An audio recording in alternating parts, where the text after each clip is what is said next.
বাইরে ভাই, ঈদের বাকি আর ১ মাস ১২ দিন। আর বরবাদ টিম এখন পর্যন্ত কোনো আপডেট, কোনো প্রমোশন, কোনো প্রচার করতেছে না। তাহলে কি দিন শেষে বরবাদ টিম দরদের মামুনের মতো শুরু করে দিয়েছে? চারদিকে গুঞ্জন উঠেছিল বরবাদের সেকেন্ড লুক আসবে ১৪ই ফেব্রুয়ারি, কিন্তু আসেনি।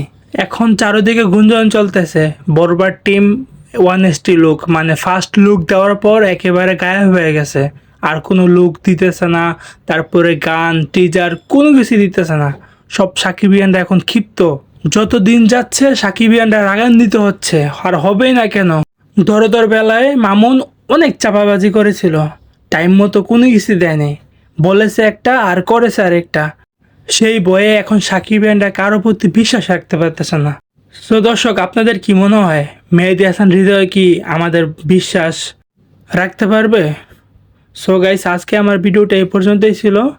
সকল ধরনের মুভির আপডেট সবার আগে পেতে আমার চ্যানেলটি অবশ্যই সাবস্ক্রাইব করবেন। আর এই ভিডিওটা যদি ভালো লাগে অবশ্যই ভিডিওতে একটা লাইক, একটা কমেন্ট আর অবশ্যই ভিডিওটি শেয়ার করে দিবেন। দেখা হবে পরবর্তী ভিডিওতে।